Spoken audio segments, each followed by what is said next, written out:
The Rio Grande Trail is actually on the old Aspen branch of the Denver and Western Rio Grande Railroad. When RFTA inherited the corridor, it was an ecological disaster. So we needed a systematic approach to begin to manage the weeds per the Colorado Noxious Weed Act. Noxious weeds are non-native plants that have no natural predators here. They've often been brought here for different reasons, whether it's from Europe or Asia, but they've displaced a lot of the native plants here. So they're disrupting the ecosystem. It's a poor habitat for wildlife. They also degrade property values. Right here, we've got a whole bunch of common tansy. We've got lots of different thistles, cheatgrass, bindweed, a whole bunch of these noxious weeds. Unfortunately, these noxious weeds are kind of here to stay. It's just now up to us to manage and control them. The topography in this area, you can't really mow it. My predecessor started by spraying chemicals, and when I started, it wasn't working. We were going to the same spots, spraying the same chemicals, and we weren't having any results. Chemicals are only doing one thing, they're killing. We're trying to build soil health. We're trying to get that life back. So we started to use other tools, and now we're using goats. Goats are browsers, and browsers eat broadleaves, and that works well with noxious weeds because a lot of these noxious weeds have big broad leaves. So goats will focus on those generally first, and then they'll work towards the grasses. So it's really up to Goat Green and Donnie, and they do a great job of understanding the goals of this particular piece of land. What are we trying to do here? And then once they feel that goal has been achieved, we're gonna move them along so that we don't damage and don't eat it down to the ground. Based on my past experience using the goats, is they'll come in here and clean this all up. You'll be able to see the ground. The goats are also aerating the soil. They're stabilizing these steep slopes. They're fertilizing, they're eating all these nutrients and they're recycling them back into the ground. So they're doing a lot of different things at once.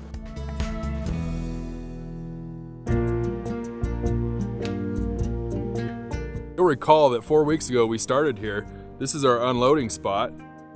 And to my right here, you have an ungrazed area. The willows, the tansy, there's a lot of bindweed on the ground here. And to my left over here, you have the area where we unloaded and started 4 weeks ago.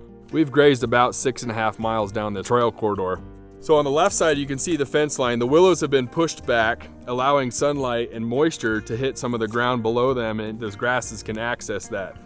Also, the disturbed soil along the trail here, we've seeded this hand broadcasted native seed. You can see the grass is starting to reestablish here. Everything's been recycled. The thistle, the mullein, the tansy, and some other biennials and perennial weeds and undesired plants have been recycled in the soil, and the goats with their hooves have pushed those seeds that we hand broadcasted into the soil, and we are ready for moisture and sunlight. It's been about 4 weeks since we did the first shoot. My beard's gotten longer, the days are shorter, and the goats are just munching along here, doing some erosion control, brush removal. You can probably recognize this clematis from our first shoot, and you can see how they've just stripped it down. There's no more leaves left on this thing. So the goats are allowing us to see the ground, allowing us to get in there and access these areas. The land is definitely transforming before our eyes.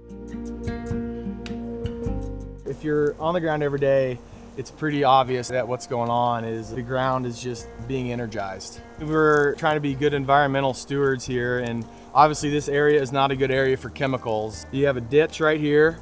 You have the Roaring Fork River right there, and that is a prized fishery. Lots of boaters, lots of kids swimming, so we definitely do not want to harm those bodies of water. So this area would be really challenging to manage weeds. Generally, people are coming out to the Rio Grande Trail to enjoy this beautiful scene that we have, this nature, this wildlife. You got all these trees, you got the flowers, the grasses, the birds, the bees. People love that stuff. They're coming out to get exercise, to get fresh air. And then when they see the goats, their faces just light up. When you're walking around in a white suit with a backpack spraying blue liquid, people run away from you. If you have goats out here, people come to you and they want to talk to you about them and what are they doing and why are they here and all sorts of things. People ask me every day, when are the goats coming back? When are the goats coming back? So it's a good opportunity to engage the community. The relationship with this plants and the land, it's all connected. We're all connected to the soil. We're standing on it right now. We're all connected. So we really need to take care of it.